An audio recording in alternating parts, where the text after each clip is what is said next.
praise is due forever. We forever thank him for his coming, as it was prophesied and predicted that he would come, seeking that which was lost. We have found no other people fitting the description of the lost sheep.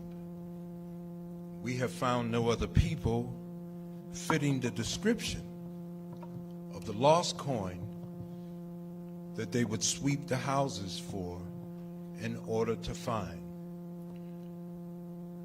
This man has swept the nations to find a particular people, and we believe that we are the people of God's choice in the time. We thank Allah for coming in the person of Master Farad Muhammad to bring to us first and foremost the reality of God. Without this precious knowledge, which the Honorable Elijah Muhammad said is the most important knowledge of all knowledge to get. Folk know a lot of things, but they don't know God. They may know religion, but they still don't know God. That's why we're failing at religion.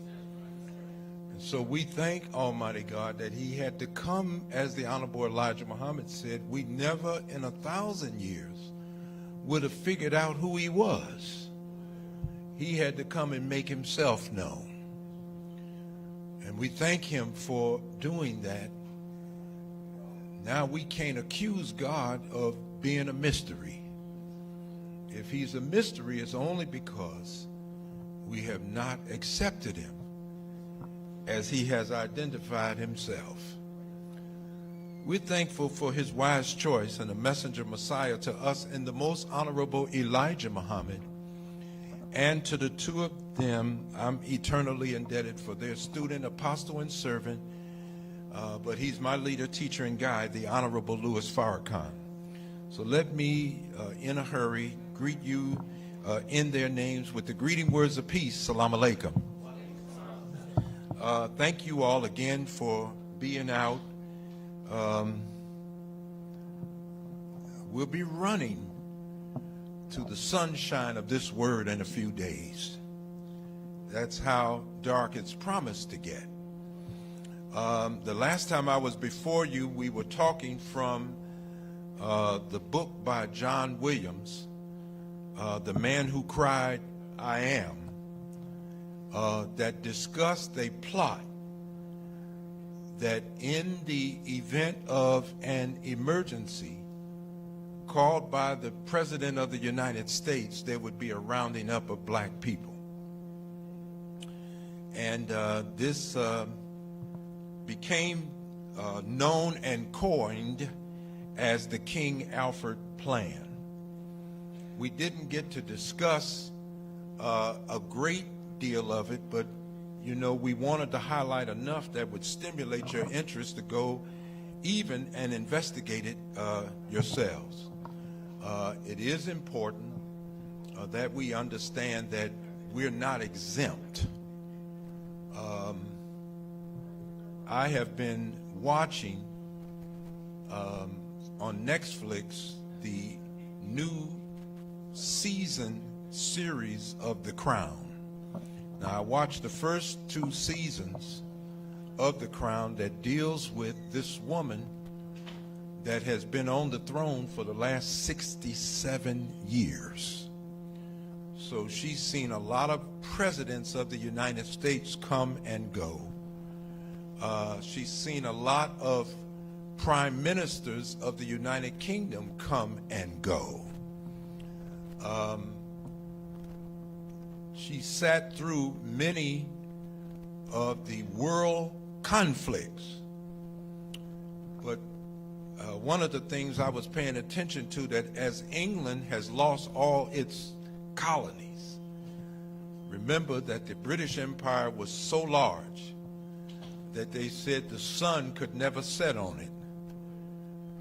And as Minister Don used to say, now she's so small that when the sun comes up, you can barely find it. That ought to be a lesson. Don't get too big for your britches. God can allow you to grow, but just like you can grow in the twinkling of an eye, you can become a footnote in history. So I like to study nations so that as we call ourselves building a nation, we don't stumble the way others have when God gives you a green light to go ahead and start building.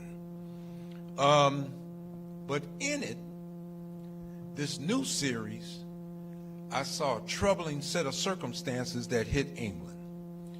And the prime minister had to come before the nation and say, because of the coal miners' strike and because of the diminishing energy capacity in the country, we're going to have to go on electricity for 3 days a week, and 4 days a week we won't have electrical power in our homes. So even in Buckingham Palace, they would have to go so many days at night with candlelight and whatever you relied on. And you know, it made me think, I think I'm going to mention this Sunday, because the Nation of Islam, you know, people say, y'all always talking about the judgment is coming and this. Well, look, this thing is real. And a country, you know, when a country has to go before its citizenship and say we might have to go without electrical power. Now, when these storms take place and these trees fall on power lines, and you hear PICO said 23,000, 100,000 are out of power, and, you know, we don't pay no real attention to it, and then they go 72 hours with no power. Are we asking how are they making it? You know, I just wonder, are we really sensitized to the time that we're in? The government is unraveling. With the impeachment hearings, when I listen to them being questioned, it reminds me of some Nation of Islam investigations. And how long it takes to get after the truth of where you really coming from, and why all these questions got to be asked back and forth by different people. And you know, when you're lying, the story has to keep changing. The minister said you can always tell who's telling the truth. They keep saying the same thing, and they don't have no problem saying the same thing because they don't know nothing else but that. But a person that's lying, you know, the story starts changing. And so you can tell they're lying up here. So what they're trying to do is create a lot of chaos. They can thrive on chaos and confusion and survive this thing. So the people are like dismayed. How's Donald Trump getting ready to walk out from up under all this? He done walked out under the Mueller report, and he getting ready to walk out from up under this one. So anybody that thought they got him now, you know, you might as well just rest easy. The minister said this is the last president. And he said the government is going to unravel. And we have been taught by the Honorable Elijah Muhammad that before the government fails, the dollar will fall. We just might hear one day they come on, the dollars that you have are no longer worth anything. You think folks have fallen apart now. When you find out cash money ain't working, you'd rather really see some chaos.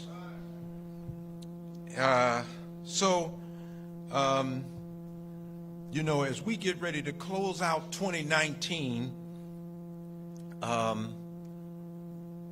one of the things we want to do is bring in a lot of our guest ministers that can begin to share with us each Sunday different aspects of the fall of America. So I really want to see us out in big numbers next Sunday to hear our own Dr. Wesley. And let me tell you something. And, you know, maybe people haven't taken time to really read his scholarship.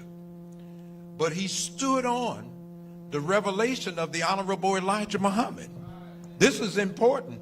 And so we always talk about Negroes with PhD. This is a man with a PhD, you understand? And his PhD is standing on what God revealed to the Honorable Elijah Muhammad.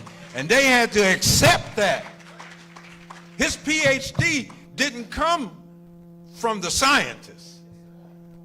It came from the scholarship of this world that they had to accept what he brought them, which he did not come up with himself. He got it from the Honorable Elijah Muhammad. And he went after the scholarship of this world and defeated it and defeated them. And they had to give him a PhD. So, you know, when you see a man like that coming to your city, man, you should be out in droves. Just based on that, because really most people don't want to listen to us about what God revealed to the Honorable Elijah Muhammad.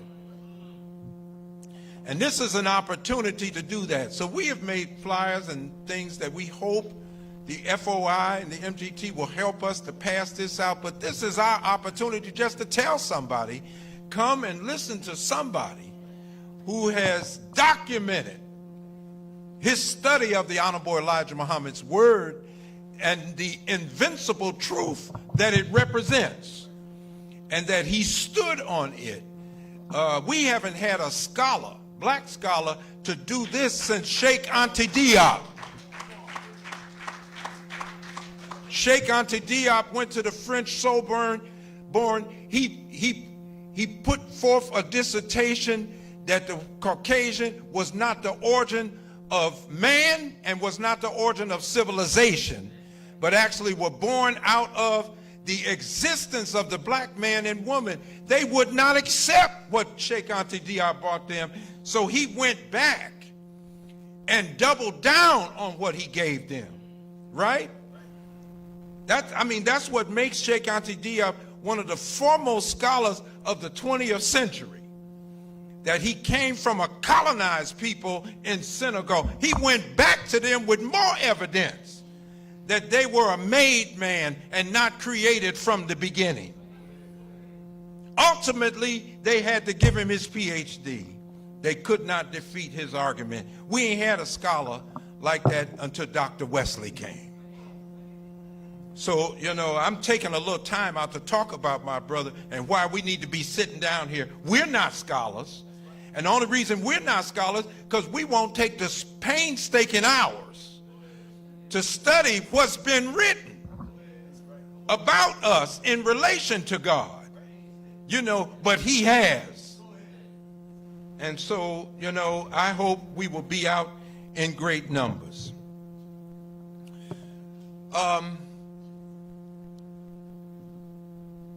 White folks have an agenda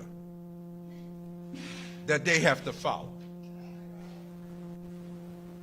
They have an assignment that they can't get out of.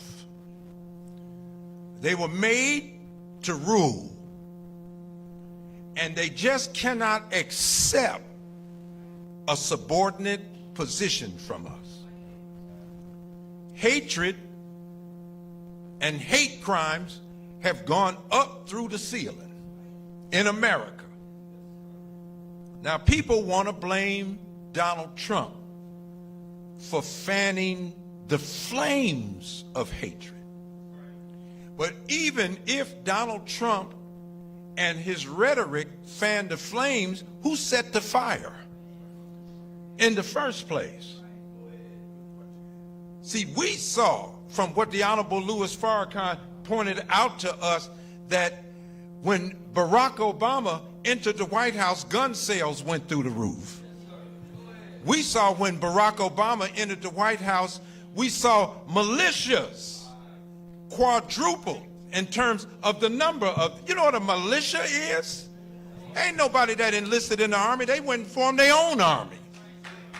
Ain't nothing but a half step up from a gang. The only problem with a gang is the gang activity is designed to kill self. I can show you some tough black gangs that have come up in America, but not one gang that's black is on record killing a Klansman. It's not on their agenda. Let's get together and go after the Klan. It's just not on their agenda. But what is on their agenda is to go after folk that look like them, to stop them from doing whatever, or to allow you to do whatever. An agenda is something that represents a list of things to do and a list of things to be discussed. What black people really should be asking themselves today is, what is our agenda? You know, and we're not talking about something that white folks gave some black people to talk about. That's not our agenda, that's their agenda being used by us. But what is our real agenda? What is our list of things first to be discussed? When white folks got together and had the Berlin Conference, they had an agenda. The agenda was how they were going to carve up and colonize black Africa. So the Dutch were down in the southern part, South Africa. The Belgians went into the Congo, and for a long time, it was called the Belgian Congo. King Leopold killed 4 times as many black people in the Congo than the Jews say were killed by Hitler in Nazi Germany. Well, how did they end up doing that? First of all, how did they get there? And then how did they establish themselves? And how did they get rule in that? They're following an agenda. And before they put that down as a list of one of the things to do, they discussed it. What we have not known, because we don't have root knowledge.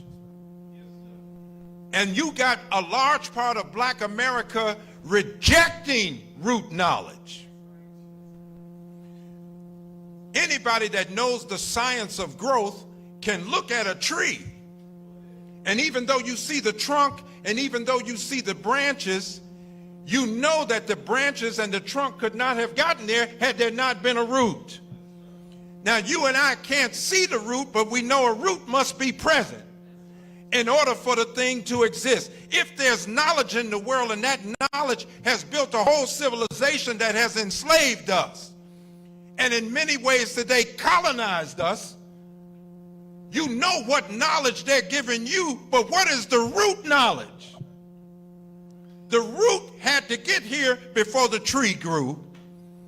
There had to be a knowledge present before this civilization came into existence. So the Honorable Elijah Muhammad was teaching us we're in a time where there is hidden knowledge. We're in a time where there is hidden wisdom. And just like you and I can't see the root of the tree because it's hidden under the ground, so the knowledge of the original man has been hidden. And it has been, well, white folks are at the top, but they got their start with you. Just like if somebody said, tell me, brother, where the rain is coming from, and you looking up, the Honorable Elijah Muhammad said, no, you should look down. Because we're 3/4 covered approximately underwater. And the sun and the moon have attracting power on the earth. And so it's drawing the water. Just because you can't see the water don't mean it's not drawing it. And just because you can't see the black man in a grand position on the throne don't mean he never sat on the throne. Are you following now?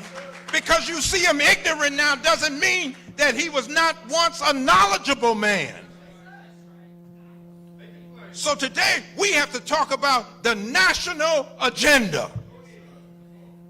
And it's too big of a subject to deal with on one Sunday. So in December, every Wednesday night, I'm coming out to talk about it whether you come or not. But until we embrace the national agenda, your marriages will keep failing. Until we embrace the national agenda, your social life will keep failing. Until we embrace the national agenda, black man, you'll never become the man that you're supposed to be. Laying at the white man's door, asking him to make you a man, he's not even the man that can make you one. We'll talk about the national agenda today.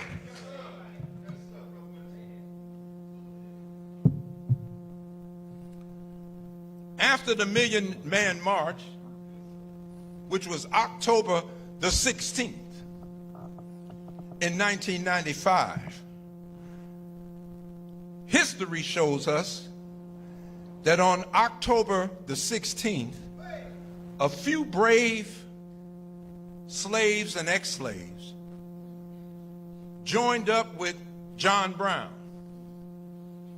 And John Brown gathered these slaves with a plan to attack on October the 16th Harper's Ferry, which was an armory, that if they could successfully seize it and take it over, they would have dynamite, they would have all the gunpowder they needed to begin their fight to free the slaves. Of course, a Negro found out about it, and immediately with this information ran to the white folks to reveal to them what John Brown had planned so that they could stop them. But all that happened on the actual day of the attack was October the 16th.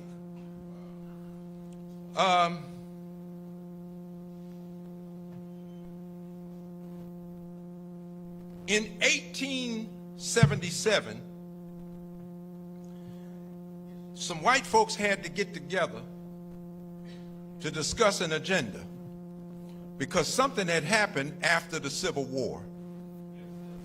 By 1871, they gave the black man, not the black woman, but the black man the right to vote. And just with black men voting, we put 664 people in office. We sent several black men to Washington, D.C., and they were so successful as statesmen. These were black men who had to be determined black men. You know why? Because they had come out of 300 or more years where it was against the law for them to learn to read and write. So them learning to read and write had to be in a short period of time. That took determination. And it got so bad that these men were so effective that white folks start drawing and they start depicting black men by using white men who painted their face black. This is where blackface come from. This is the real damaging thing. And what they tried to show was that once the Negro got into government, they literally made pictures of the Negro kicked up with his feet, with his shoes off, with his feet kicked up on the desk, eating fried chicken and drinking whiskey. What were they doing? They had to convince white America that government is no place for the black man. And so this blackface became a big depiction, and the person in 1832 who really popularized it was Thomas Daddy Rice, right? White man painted his face black, came out dancing, and his dance was telling a story about a crippled Negro. And he said, even though that nigga was crippled, he sure could dance. And the dance that he would do so many moves, and then he would leap into the air. And when he would leap into the air, the white audience would cheer Jim Crow. So Jim Crow was an act, but little did we know it would become a system of doing things that would literally cripple the black man's efforts. That no matter what he did to try to advance himself, his woman and his children and his people, they would do everything. And so this system to cripple us became known today as the Jim Crow era. All right? We have to set a text because these things were done because they were the agenda of the ruling class. What we have not really paid attention to, and that's why we keep asking the question why, but once you come under the sunlight of the Honorable Elijah Muhammad's teaching, you no longer ask why. Why? Because he takes you to a root knowledge of where this all began. The problems that we face today, political problems. When you say, well, the answer is put some black folks in. I heard Milton Street say one day, he said when we was catching hell in Philly, he said, you know what, we looked, we said, damn, the mayor is white. Then he said, we looked, the police chief was white. He said, we looked again, the fire chief was white. The district attorney was white. The head of DHS was white. The school superintendent was white. He said, we figured if we get some black people in there, that'll solve our problem.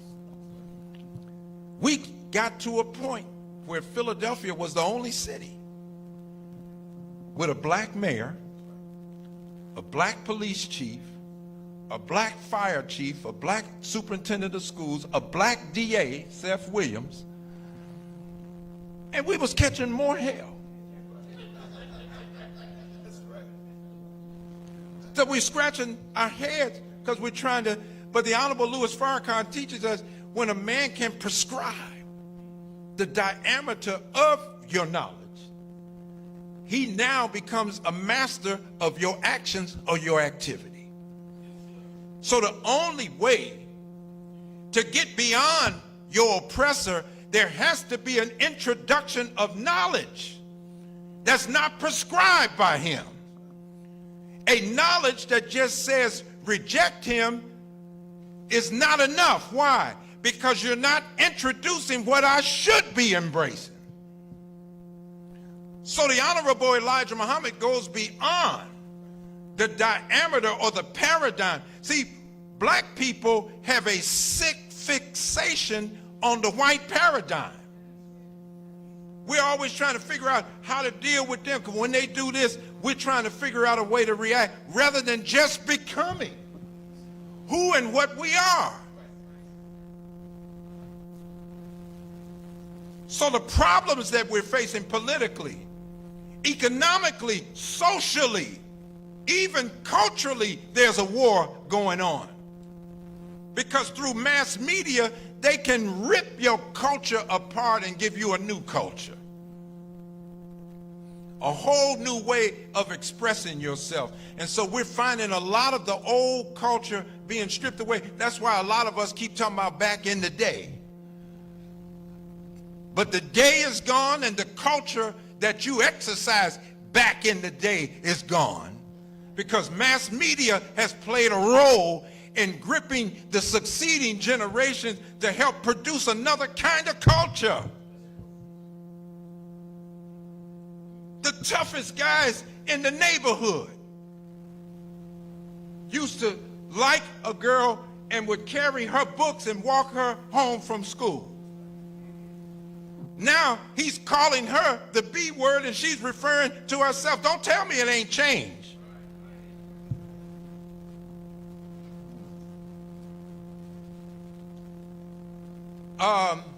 Relationships, which we'll talk about on Wednesday, they have degenerated from sweetheart and this kind of thing It has degenerated. It's more pornographic now. Come on, somebody.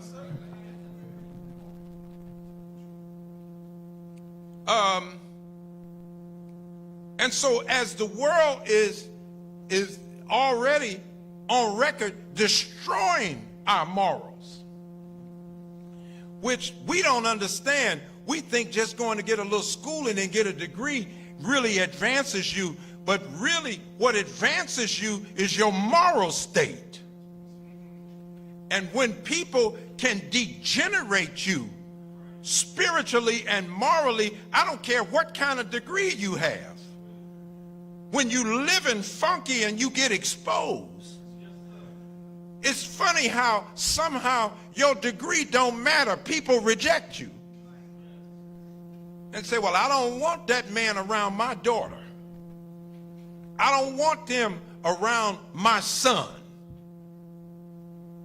because of the way. And so the lessons say he was afraid that we would learn about him and how filthy he is in all his affairs. The discovery of this, it said we would run him from among us.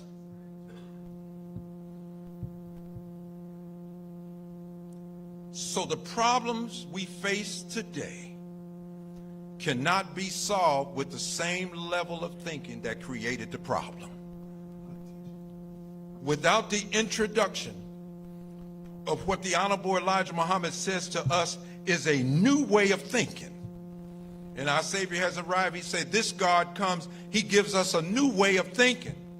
Why do I need a new way of thinking, Elijah? Because if you keep thinking the way of the world, you'll never break free from the cage that the world has put you in. You need an agenda. The Honorable Elijah Muhammad says, then I will give you answers, capsulized into some of the most asked questions of me, what the Muslims want. And when you go through those 10 points, you have pretty much a real capsulized vision of the agenda of the followers of the Honorable Elijah Muhammad. Well, we need to come up with another kind of program, because see, this will work with, if your program can work, then what did God come for? If you done already figured out what to do with black people and how to get them out, then you're telling me God wasted his time coming. If what he offers you is inferior to what you have come up with, then we might as well break camp and follow you rather than the unequaled wisdom that he has given the Honorable Elijah Muhammad. There are people all over the country that are doing their level best to address the murder of self and kind. Because at the end of every year, nearly 30,000 or more of us have murdered each other on the streets of America. Some people have gathered 1,000. Some people have gathered a few hundred. But Louis Farrakhan gathered 2 million. And don't nobody want to even refer to anything that he said. They don't want to refer to anything that he's done. Because before 2 million men came to Washington, the minister was gathering thousands of black men all over the country to discuss this. And you mean you're going to push Farrakhan and what he used to the side, and you got something superior, yet the murder rate ain't gone down. You have not killed the idea of us murdering each other. It doesn't mean you're not sincere, but sincere people say, let me turn to somebody that's got requisite knowledge. I'm talking about the kind of knowledge that works. Because that means this man knows what the hell he's talking about. He knows how to get us up out of this. As his secretary at that time, I never forget going over to the palace one day, and he was shivering in a robe. And we were watching the tanks roll over young Chinese. And he was shivering, and he was coming up with something, and he decided that what he saw abroad, the government was planning right here. He wanted to get out into the cities to warn young black people that they would use them as the excuse and the occasion to begin to bring the military into black communities. And as a result of doing that, he ended up saying, I want 1 million of you to meet me in Washington, D.C. And when he came, when he made the call, which is all he did, and we came, do you know that we need to get young people to vote. 1.7 million young black people registered to vote just as a result of coming to Washington.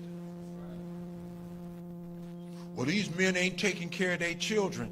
Within 2 weeks of the Million Man March, according to the National Association of Black Social Workers, it was 25,000 black orphans. It was an application in for all of them.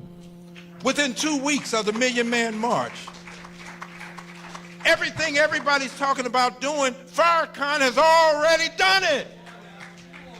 I'm not saying don't go do what you're doing, but how the hell you gonna dump Farrakhan and what he has said and done?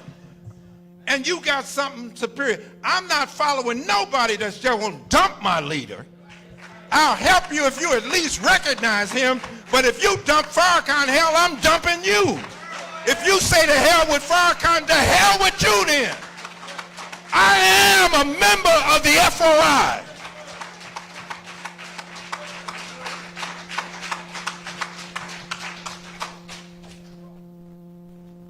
I don't say that to be antagonistic, but I'm saying, come on, man, are we serious? Well, I love my people, Minister Rodney. If you love your people, you'll be grabbing something that can help your people. You love them more than Farrakhan? Hell, Farrakhan loves you. We don't say this out of hatred, we say this out of love.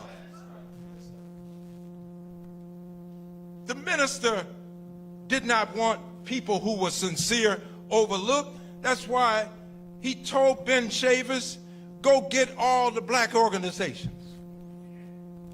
We formed the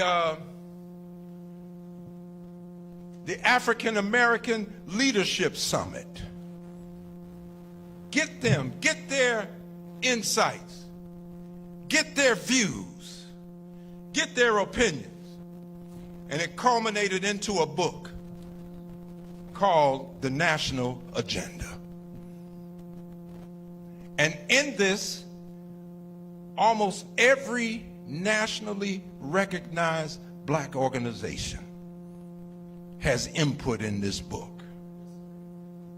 And the Honorable Louis Farrakhan embraced their thoughts and views because he embraces his people. That's his assignment. You black and got an assignment and you can't embrace all of us, you can't be sincere. If you can only work with certain black people, but there's certain black leaders you don't want involved, you can't really be sincere.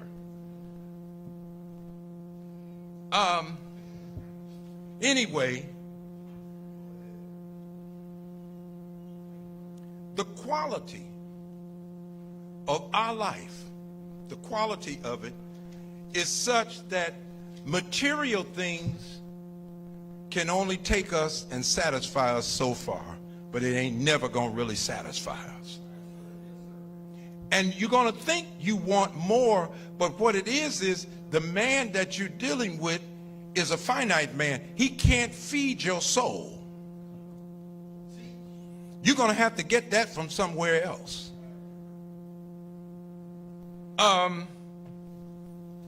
I was watching Superfly again. Little cheap movie made, but Curtis Mayfield really built it up because it was the musical track that really carried the film, right?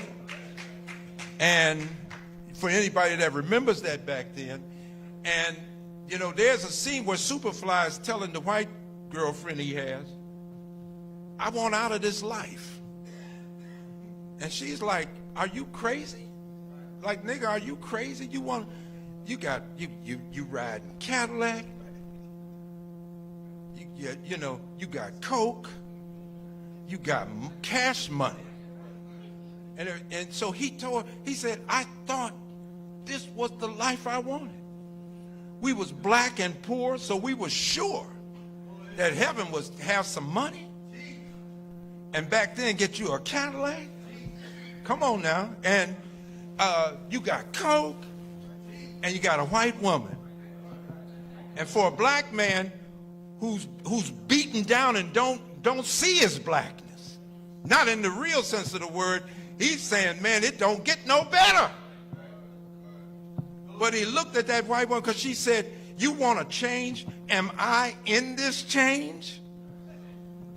And he had to start trying to break it down to her. I don't see no future with you and I. Just like I'm going to break with this Cadillac because it don't define me. Like I'm going to break with this coke because it don't define me. I'm going to break with this life because it don't define me. And you white, you can't define me. Yes, I'm making a break. Superman is getting ready to fly away.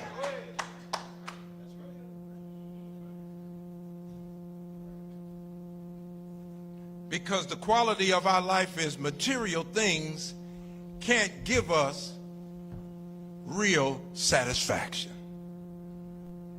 When a baby is crying and you know the baby been fed, they get the little pacifier, and for a minute the baby's curious and put the thing in his mouth and it gets quiet all of a sudden.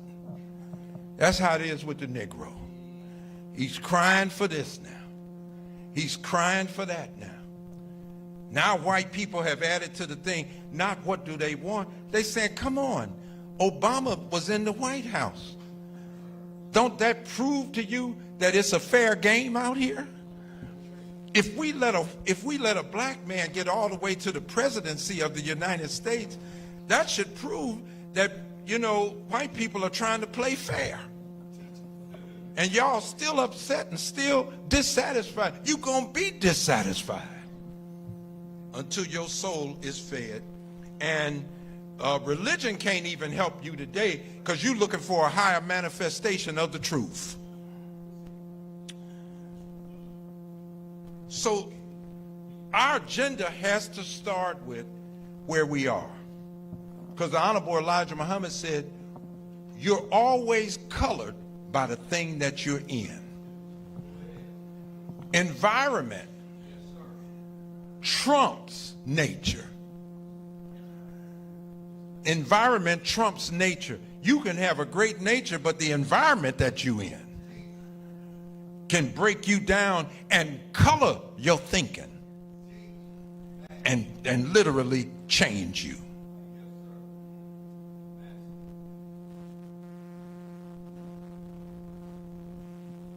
The history that the Honorable Elijah Muhammad gives us, he says that when we discovered who was causing us to fight and kill one another, we decided, you know what? It's these white folks. Let's round them up and get them away from amongst us. But he said we didn't get them all. Some of us befriended them, so we hid some of them, right? But we did round up the ones we could find. And when we round up the ones that we could find, they kept our language because we didn't take it from them, right? We did take from them everything else except the language. And we rounded up only the ones that we could find. So what happened, the minister said, to the ones that we did not find? They ended up practicing righteousness. Why? Because the environment that they were in wouldn't allow for nothing else. See, when you got a mosque and you determined to be righteous and you won't allow for nothing else, you'll run these hypocrites up out of here. You'll run troublemakers up out of here. Because if you don't, you'll end up fighting and killing one another. The minister said, we had checkmate power. Checkmate power means, you know, when you're playing chess, when somebody says checkmate, that means you really don't have no more moves. You got to be a wide awake man and woman. And the Honorable Elijah Muhammad taught a wide awake man is a man that knows God. Once a man knows God, he can see God. In his word, he can see God. In his wisdom being displayed. And so he won't bow to anything that's inferior. You need to be developed. A man that's wide awake is the product of a perfect education. And you can't get a perfect education unless you got a teacher who's perfect. No teacher is perfect if all have fallen short of the glory of God. God got to teach you himself. That is what the Honorable Elijah Muhammad has been telling us. He is the product of a perfect education.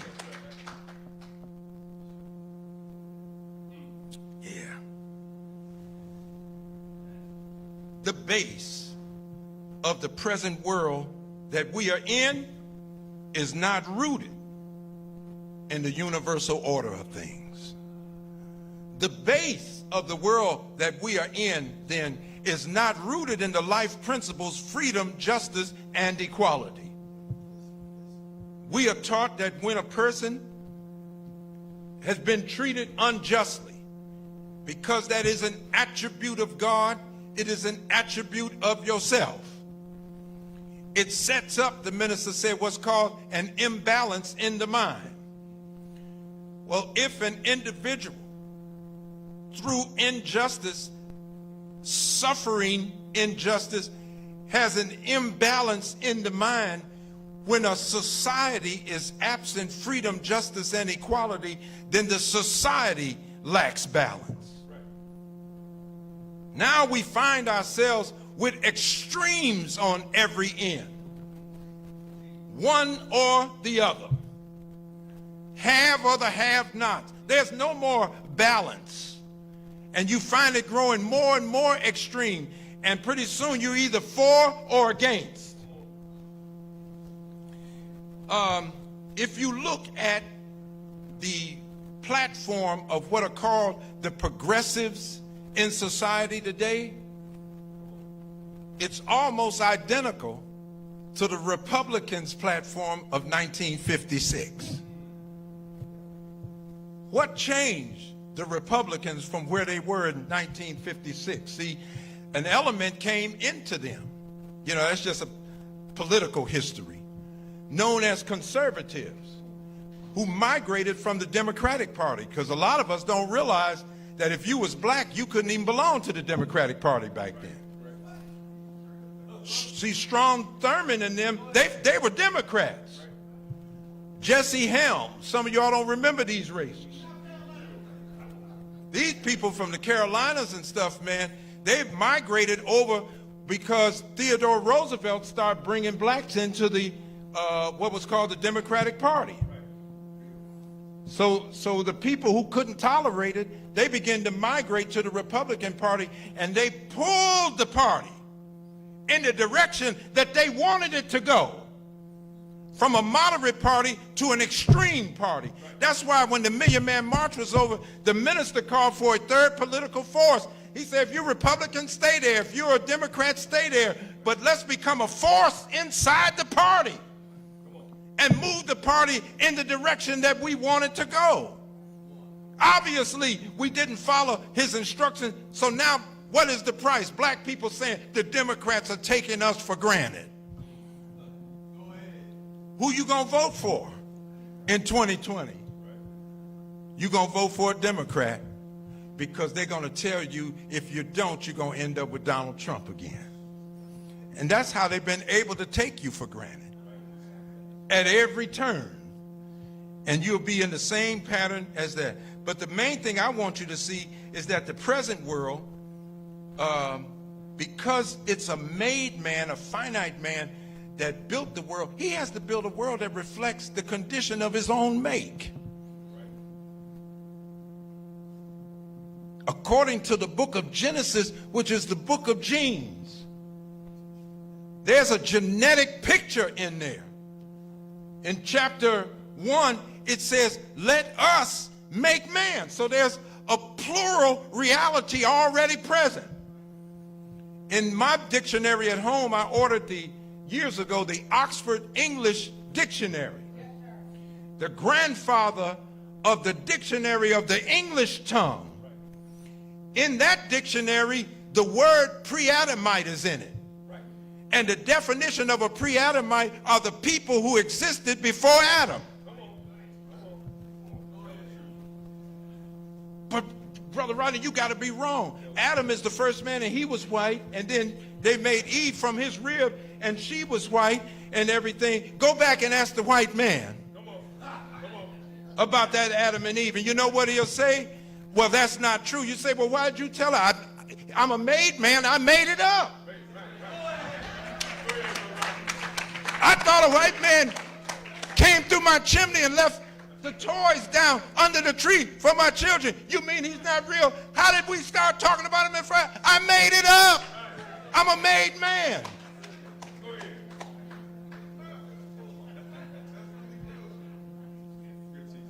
And you mad at him.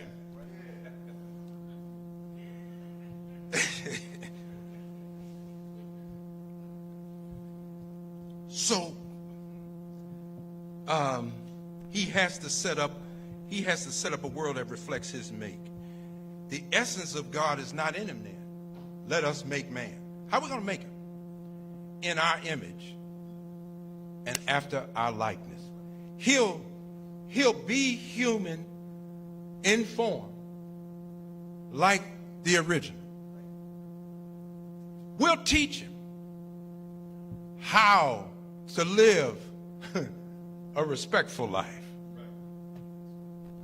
We'll teach him how to build a home for himself.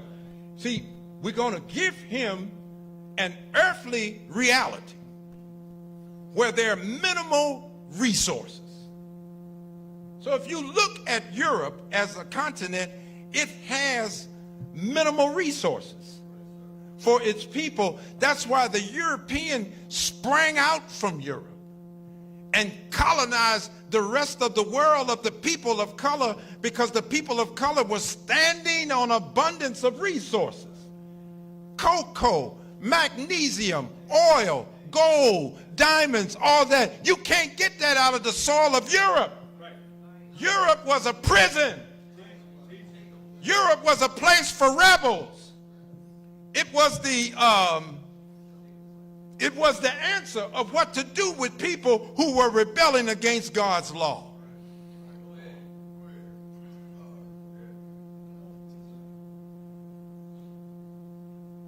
Yeah. So we decided,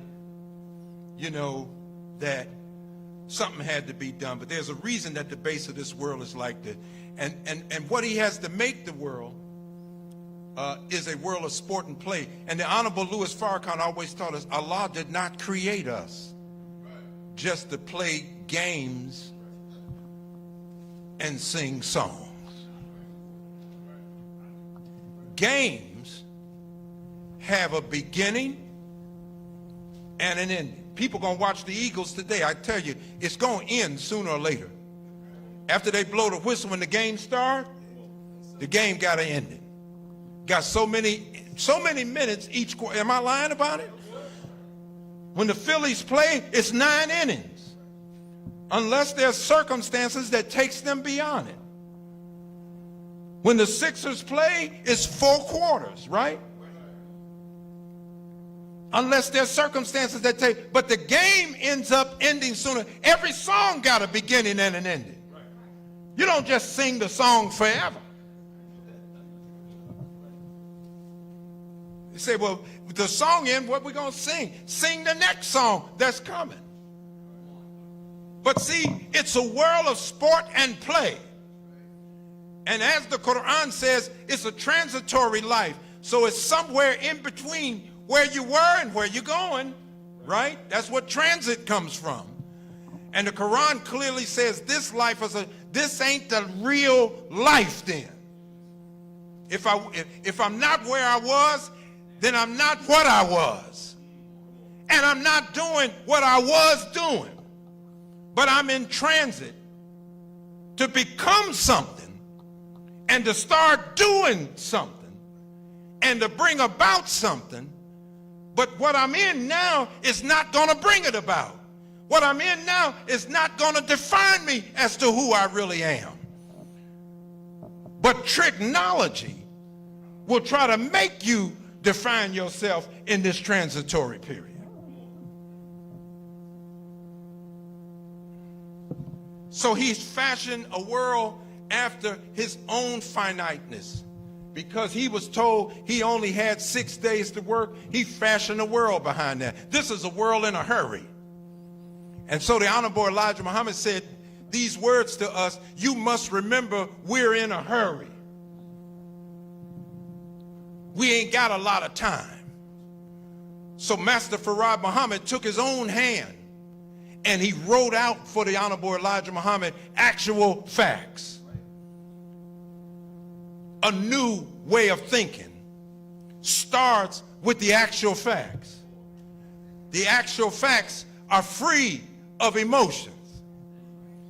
The actual facts are not just free of emotion, but they represent the handiwork of the originator of the heavens and the earth.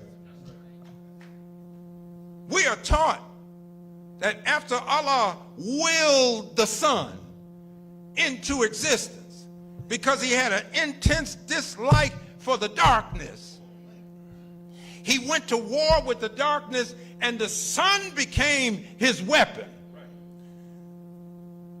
We borrowed from the fire of the sun and put stars out there. He didn't put the stars out there. Scientists coming out from him put stars out there. So when you read the actual facts, the stars are not in there. We are told 66 trillion years ago that an act of murder in mind to destroy self and kind resulted in the deportation of moon. The originator didn't do that. That came after the originator. I'm just taking my time so you can walk through the life-giving teachings of the Honorable Elijah Muhammad. Think it. The moon is not in the actual facts because it's not the handiwork of the originator. So what are you showing Elijah, Master Farad Muhammad, by writing these facts out with your own hand that point back to the work of the originator? He's showing his student, his #1 student, his 100% convert, that the creation from the originator of the heavens and the earth is in my hand. That's why I'm called a master, that I have mastered his work. I'm going to fix the sun. I'm going to fix the earth. I'm going to fix the reality that we have down in the actual facts, even as I am training you to get into my mind, which is unemotional.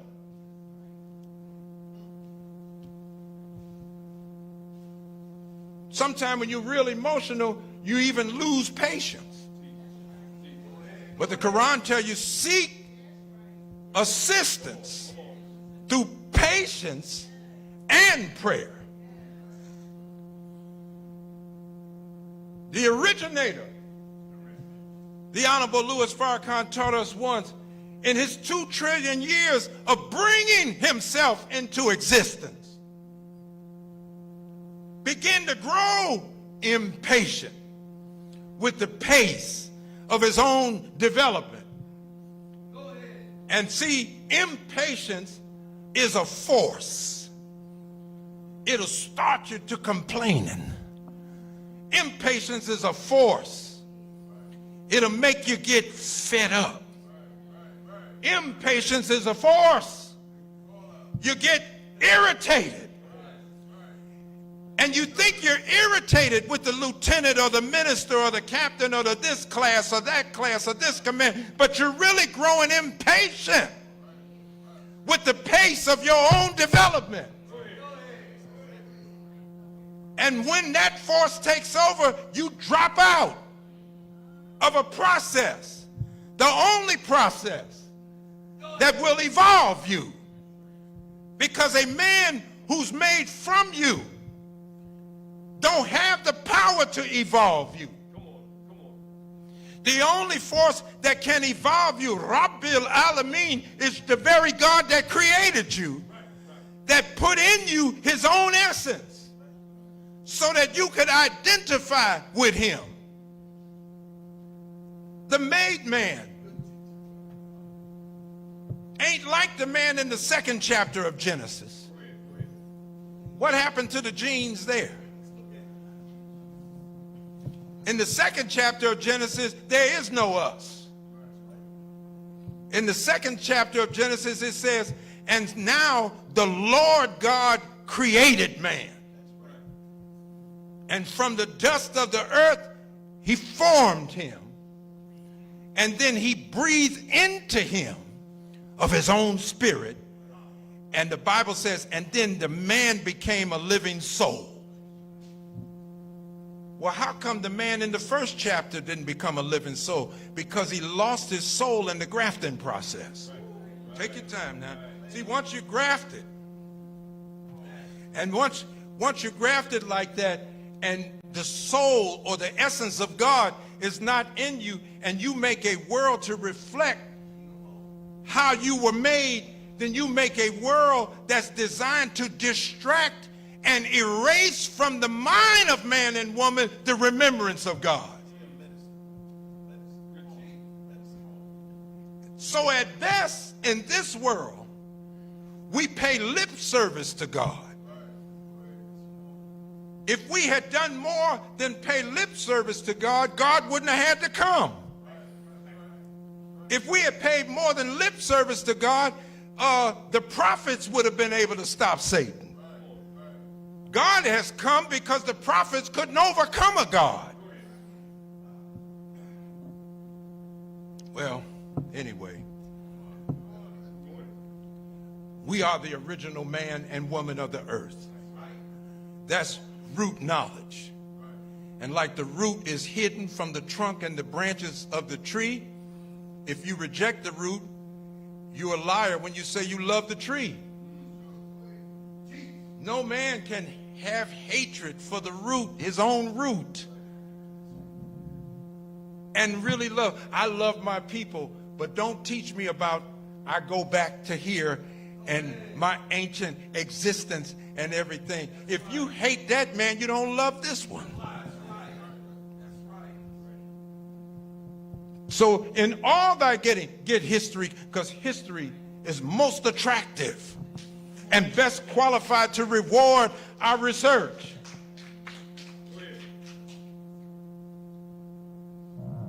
A man's destiny is built. So, the sun that Allah created, 853,000 miles in diameter, the sun gives everything its color. So when you study the spectrum and the range of colors that emanate from the sun, notice that you can cover everything in the way of color except black. The sun cannot cast a black ray. Think that over now. And if the sun precedes the creation, that it can give everything in creation its color, then how come the sun could not give the color black? It is because the color black is not a color, it's the essence of color. And it was black that preceded the sun. It was black that the sun had to come out of. This is how far back the original man goes. A man that's soldiering on the streets now in the asphalt jungles of these cities used to police the stars, because he precedes the light that the heavens and the earth has relied on. So what happened to us? How did this man take over?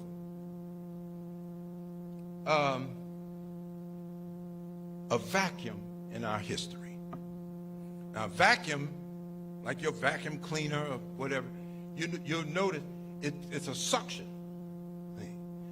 A real vacuum sucks out not only air, but all the water, because water is stored in the air.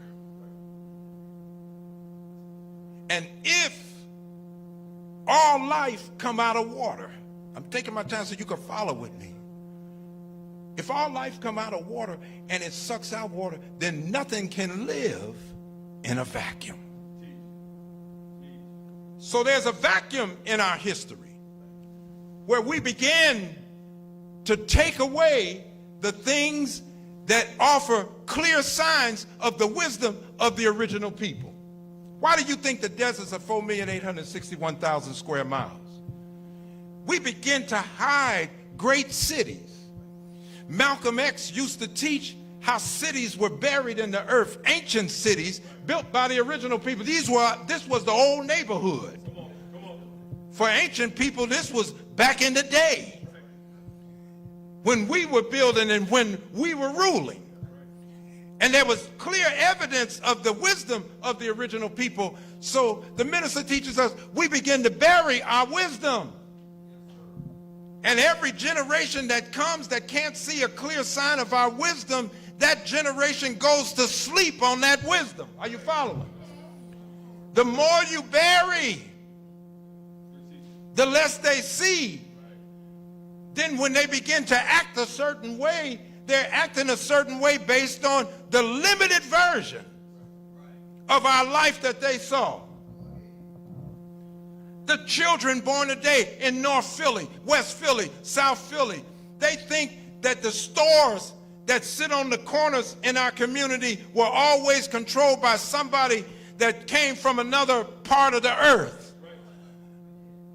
They grew up seeing Arabs, they grew up seeing Dominicans and Koreans and everybody else in our community. But some of us are old enough to remember when every corner store was owned by a black person. But that reality has been buried from them now. So the way they live is like there's no hope. They don't even hope for long life. Talk to them. They don't think they're going to live to be 50. And a lot of them are acting in ways that they're almost guaranteeing that. So I'm bringing those examples up so that we understand what a vacuum looks like. The minister said we knew it would take this enemy. It would take now thousands of years for him to learn our wisdom that was in the heavens. But we knew he would be working with the limited time he has to try to get there. That's why the Quran revealed that soon we would give him a peep into the heavens. And he's been peeping up there, and he got cameras and he's taking pictures. There's even talk that he might try to take up residency there. But hell, you're about to lose everything right here. You talk about going somewhere else. This is unraveling right before your eyes. So before we came into this, just so we understand, we are great and ancient people. We've been here, we found out from the Honorable Elijah Muhammad, for trillions of years. And 66 trillion years ago, someone wanted everybody to speak the same dialect. The levels on our planet won't allow for that. We got different kinds of pressure going on, and even our planet, if we hadn't put mountains up in the earth, we would lose balance. And the minister gave us a clear example for you mechanics and stuff. You know how to put lugs in them tires around the tire to keep the tire from wobbling, because the earth has a wobble in it, right? And so we built mountains and things to balance. Like Minister Abel was right here. These mountains weren't created for you to be climbing up on them and stuff. Talking about, I conquered this mountain. I was like, that's not why that mountain is there. See, you live in a world where they play games, sport and play. And then you be like, wow, he created a feat. No, the feat was that we had scientists who knew how to bring a planet into balance.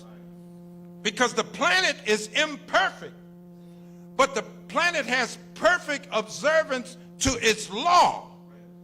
And so it moves perfectly. We have a general order. I'm walking my post in a perfect manner. How can you do that and you're not perfect? No, as imperfect people, we have to look toward a law that's been perfected for us. And then we try to walk in accordance to that law, and it's really not you that's walking in it. It's your God walking in you that's helping you to walk that post like you need.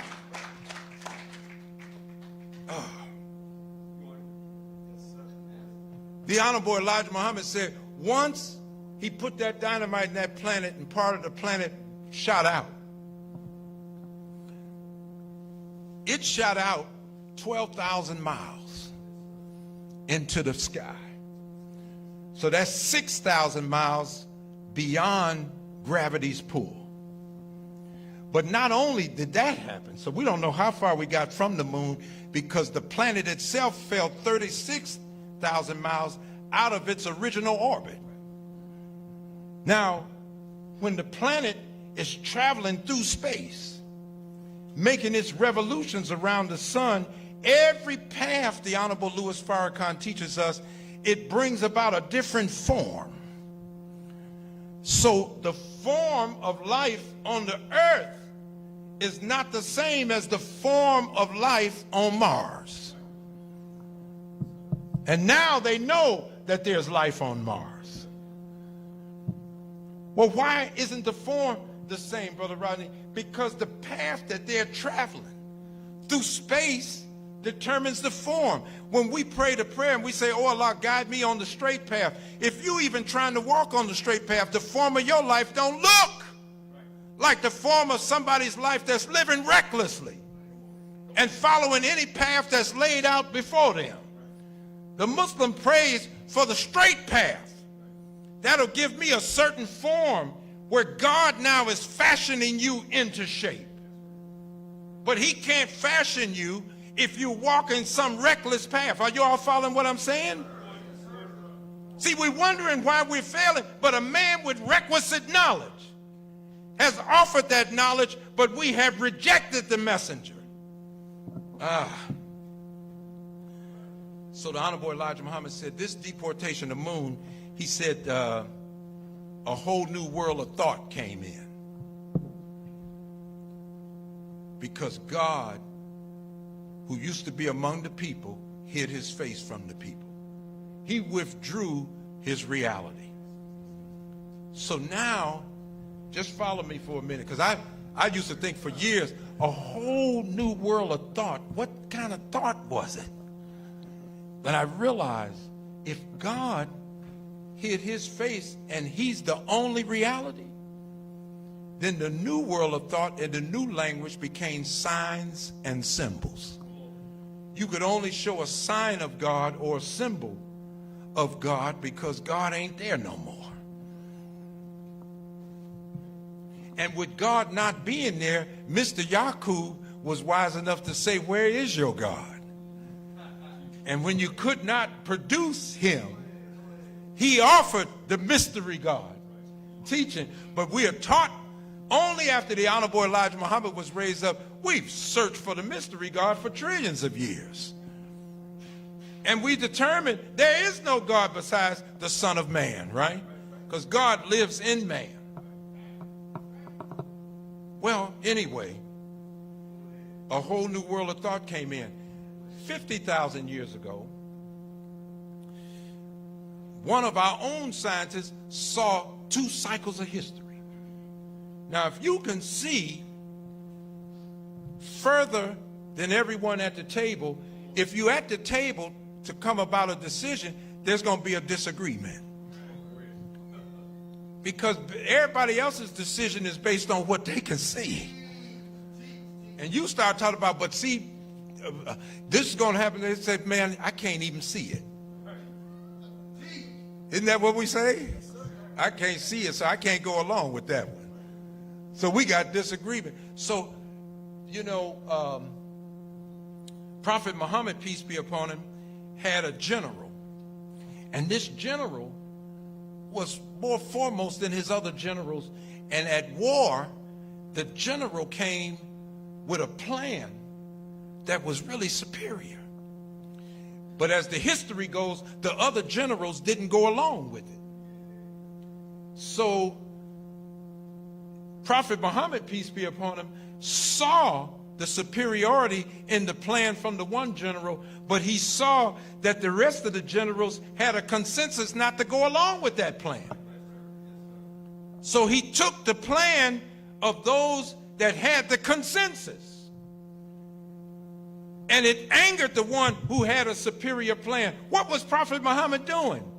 He knew one plan was superior to the other, but the other plan had superior support. You might have a superior plan, but man, if you ain't got nobody behind you to carry it out, nobody ever gonna find out that it was superior. And it angered that general, and as we understand in the history, that general turned against him out of disappointment. He didn't get his way, which was a large part of how the deportation of the moon came by. But nevertheless, Shabazz rebelled. I'm leaving. I'm not leaving by myself. I'm going to try to take the whole mosque if I can.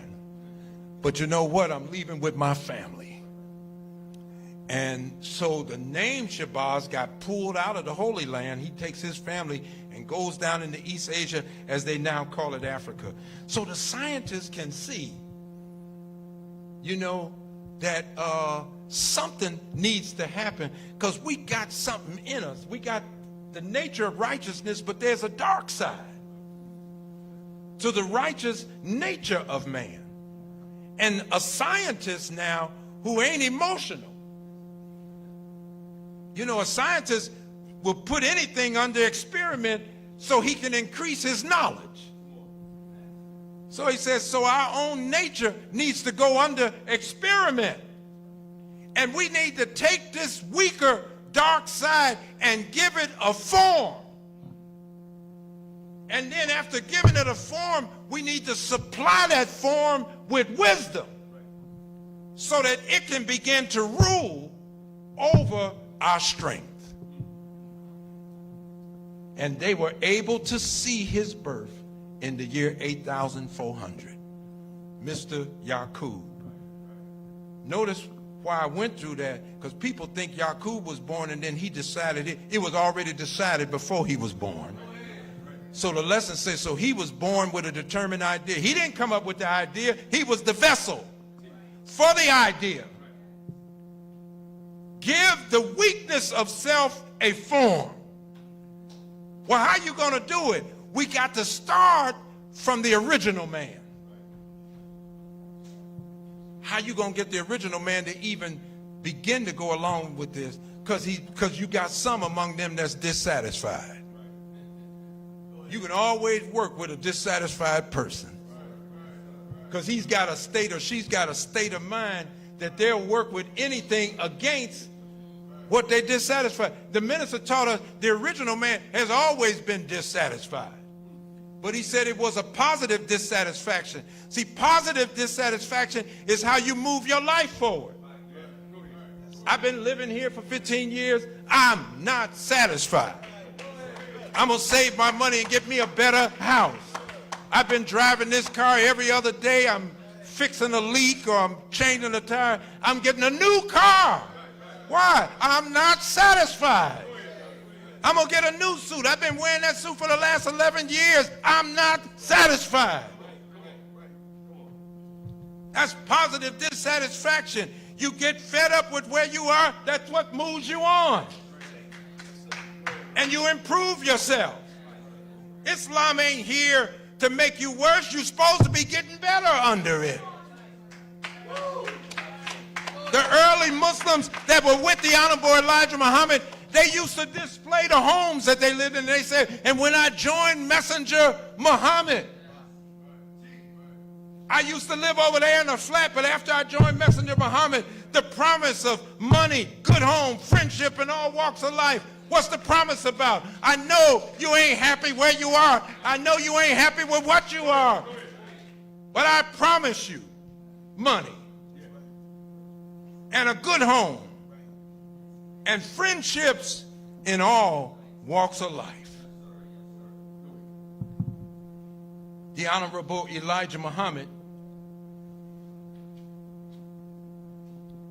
had a dwelling, and he heard a knock at the door. And it was his teacher, Master Farad Muhammad. And he looked at how the messenger was living, and it disturbed him. And he didn't go in his pocket and say, let me leave you with some money so you could try to get you a better place. I got a house over here. If you could just get your stuff and move out of here and move over there. No, that's not what he did. What he did, he looked at his condition and he said, if you will plant deep in your heart the resurrection of the dead, you will not want for anything. And I've read the Honorable Elijah Muhammad's account of what happened after that, because he stayed true to that. The resurrection of the dead, civilizing the black man and woman. But he's poor. Yeah, but once you civilize him, he won't stay that way. Well, the white man don't like him. He's trying to set up roadblocks and everything. With the wisdom that I'm about to supply him with, it's unequal. He won't have no excuse for staying on the bottom once he drinks from this fountain that I'm about to offer the black man and woman in America.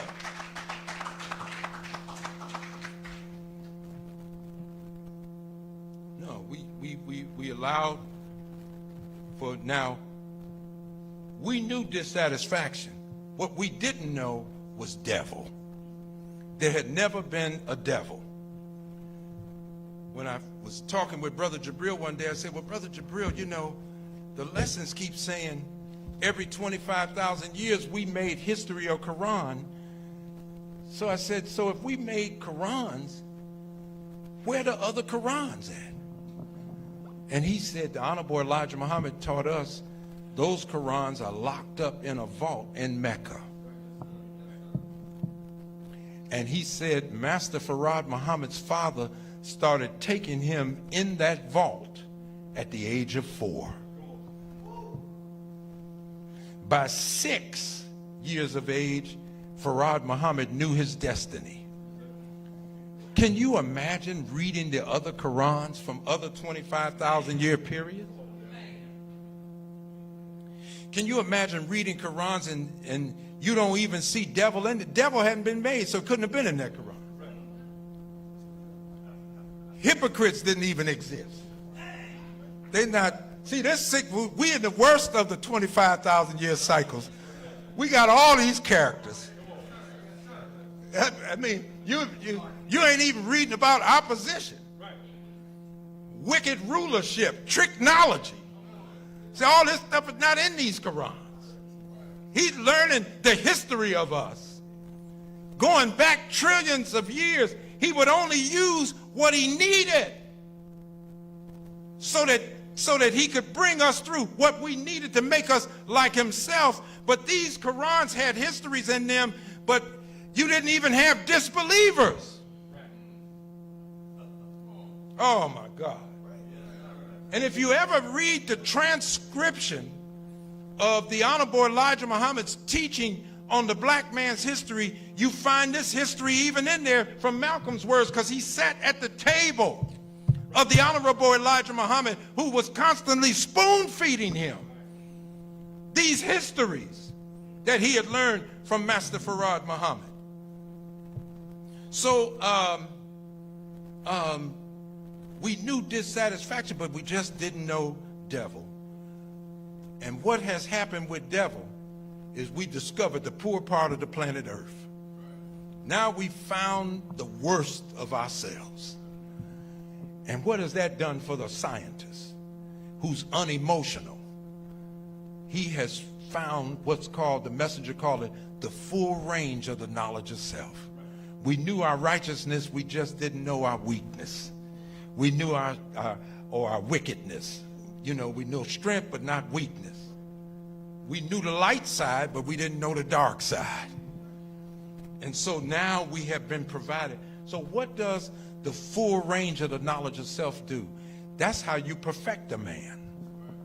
Full exposure of his imperfections is the only way you can bring about his perfection.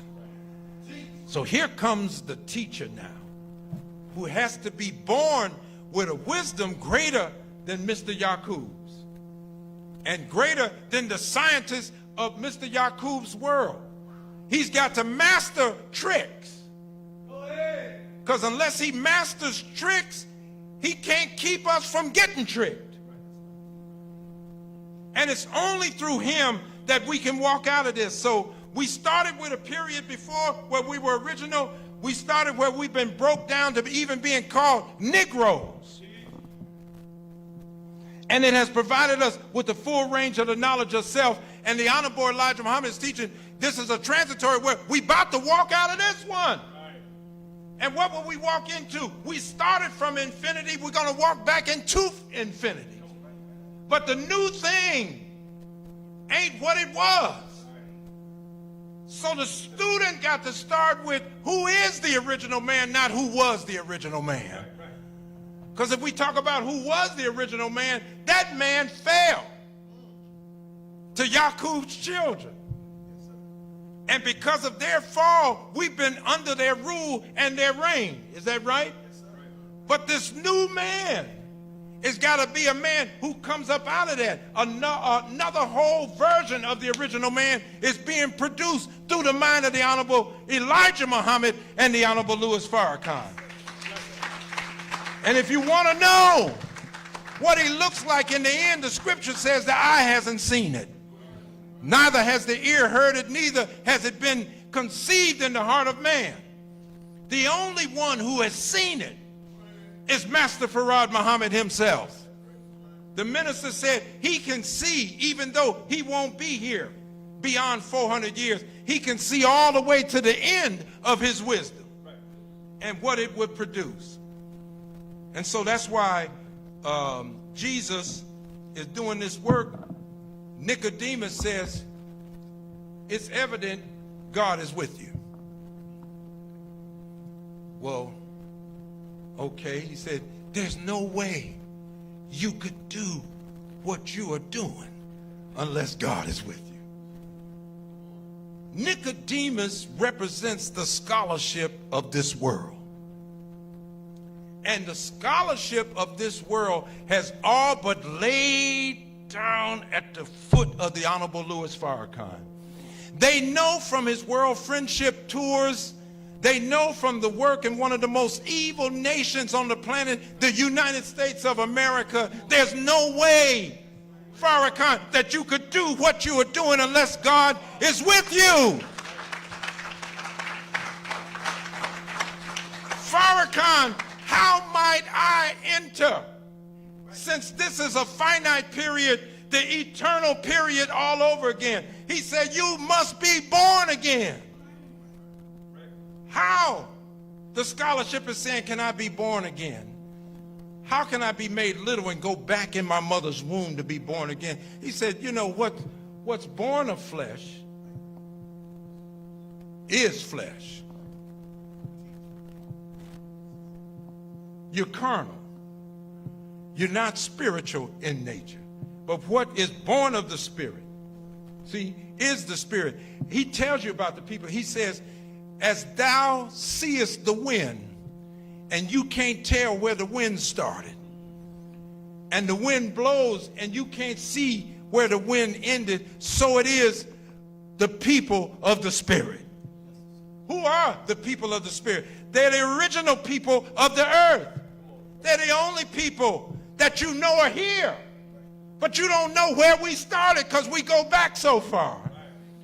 We're the only people that's going to be here. After this world falls, there will be black people here.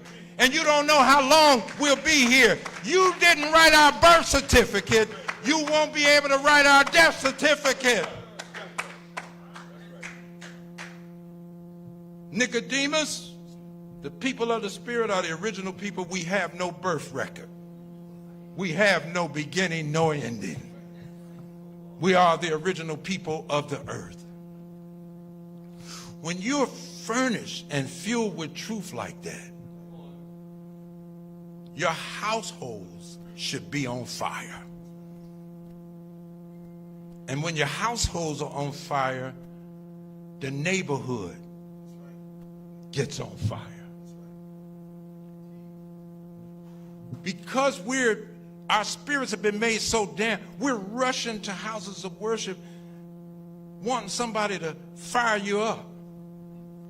When really you should be coming to the house of worship just to tune up your fire. You should already be on fire. But this world is made in a way to wipe away the remembrance of God. So some of us after Sunday, we forget about God until the next Sunday. And that ain't just happening to the church now, it's happening to the mosque now.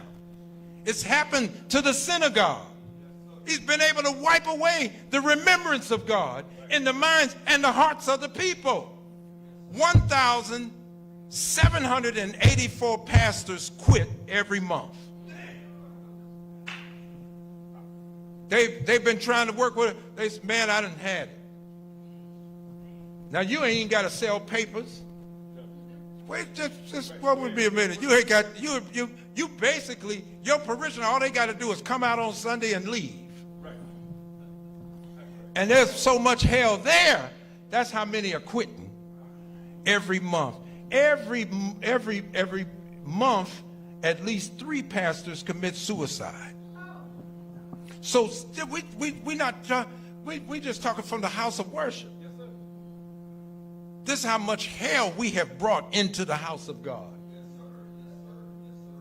And this is how much pain and stress, confusion and chaos we brought into the house where we say we represent a God who's not the author of confusion.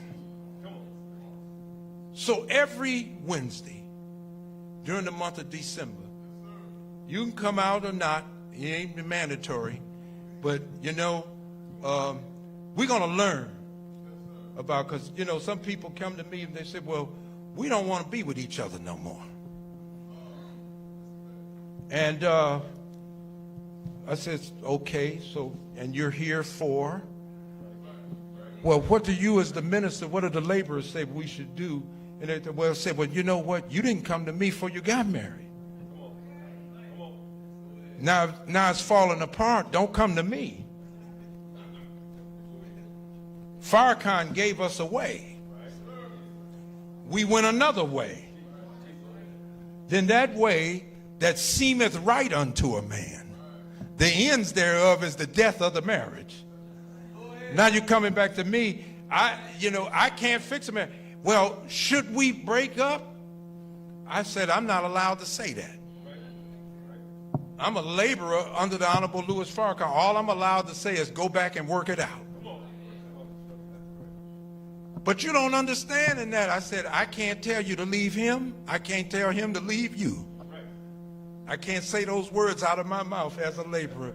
My job is to keep your marriage together. So all I can say is go back. Now, I may be thinking, that you need to get that dick, you know, but you ain't going to hear me say it. I'm going to send you back to him. Huh? No, it's real. But the thing is, we've been given methods that many of us are ducking today and going around. I get it, all right. You think y'all got it, your sweethearts and everything. But then when that thing started messing up, you know, this is a job for Brother Rodney and the laborers. No. And I'm not making fun of you. But I'm telling you, when we really become as children again, as a child, you realize, you know, I really don't know. Let's turn to the parents.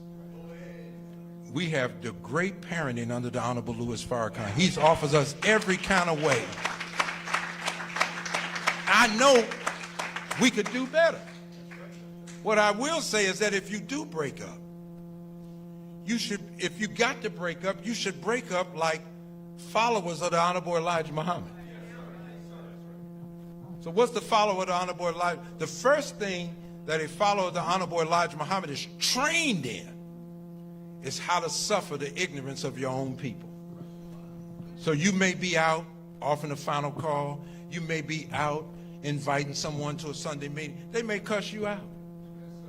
The early followers before us, they couldn't even say brother and sister without somebody spitting at them or saying something ugly to them. You ain't my sister. We ain't got the same mama. You ain't my brother. You ain't. Now they all say it, don't they? But why are they saying it? Because we suffered their ignorance. No, you don't see me as that. I'm sorry, sister, then I didn't mean to offend you by calling you my sister. I'm sorry, brother. You know, if that offends you, then, you know, that don't mean you're not really my brother. In the real sense of the word, we're brothers under God. But, you know, I can't expect you to see that the way I see it right then. I know you're ignorant to that knowledge. So what you did, well, I ain't taking nothing off nobody. Well, you say God came in the person of Master Farad Muhammad. Somebody hit him in the mouth. They didn't kill that man. He wanted Elijah to see kind of this is the price you got to pay.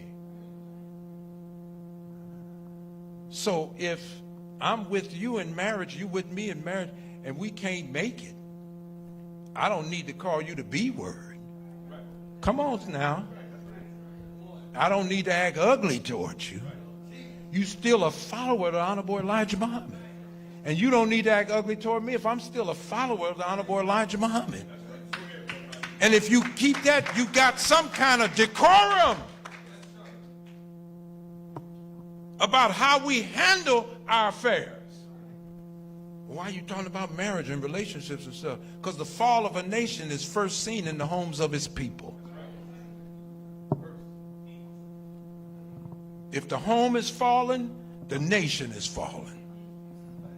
And the minister did a subject about divorce is a threat to national security. We can learn black belt karate. You can be black belt X Jones. Come on now. Y'all don't know black belt Jones. Come on, man.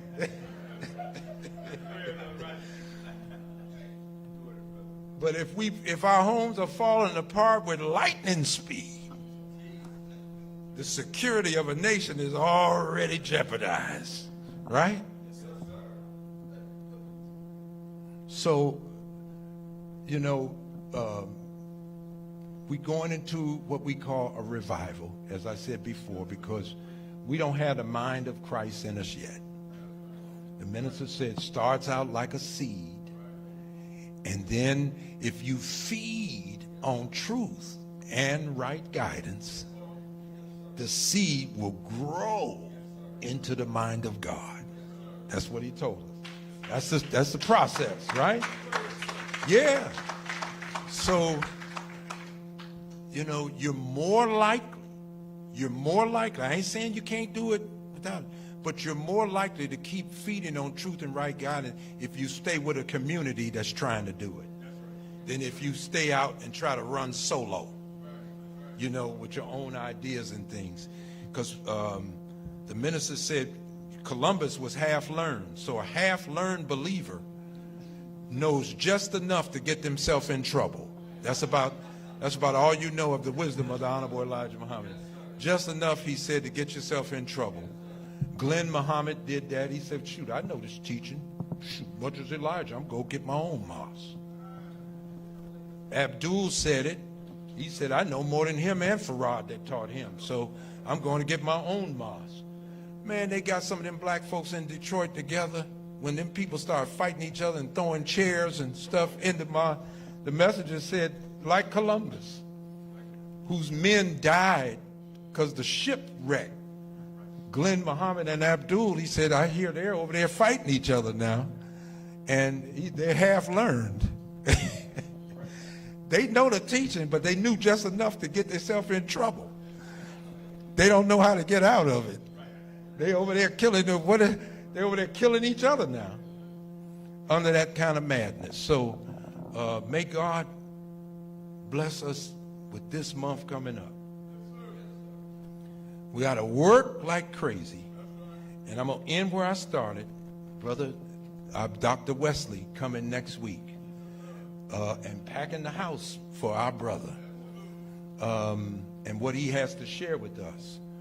Because this argument over Sebi's diet and whoever else and that, we can't play with food.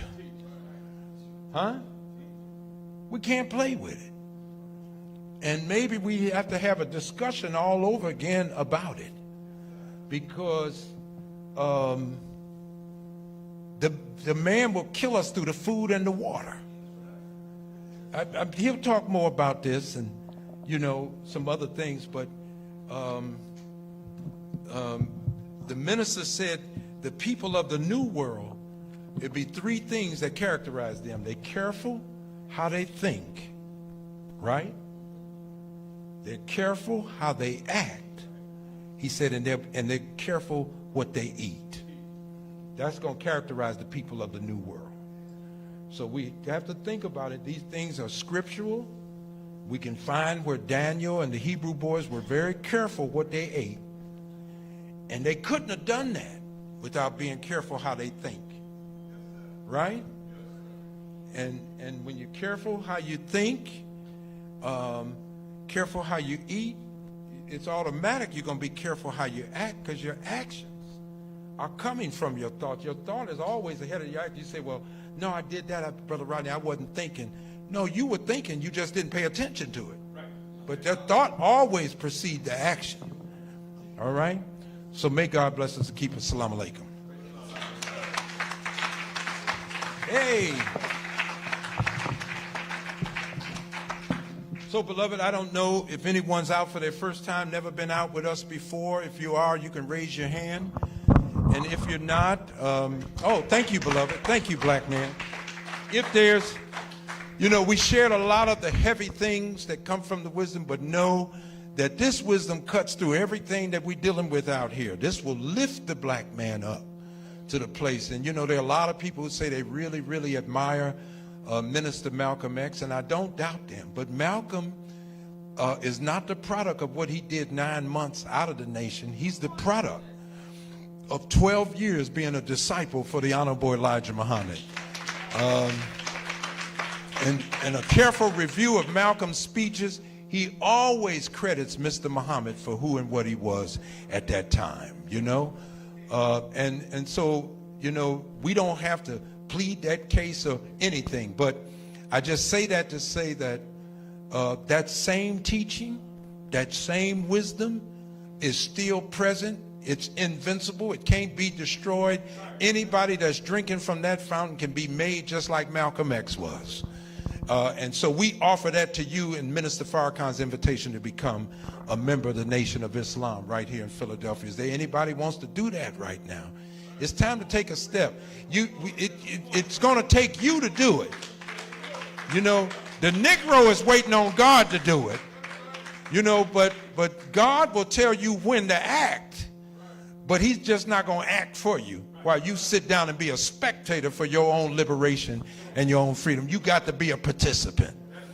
And if you can't be liberated spiritually and morally, it's very unlikely that any other kind of freedom is going to come to us. All right? You got to get your mind back. All praise is due to Allah.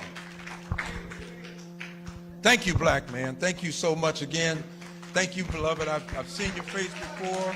You've been with us and everything. Give us your name again. My name is Frederick Gaines. Frederick Gaines? Frederick Gaines. Frederick Gaines. This is Brother Frederick Gaines. Brother Sabir is going to see you right there. Come on, put your hands together for him. Praises be to Allah. So, you know, we're in a big hurry. We got a lot of things to do. We got to raise some money for the Honorable Louis Farrakhan. We got to raise some money to put ourselves in a better position going into 2020. We got to raise some money so we can all get into Savior's Day alive and back safe. Amen. Right? We got to raise some money. We got to be able to do it. Now, the white folks' money is going, it's going down fast.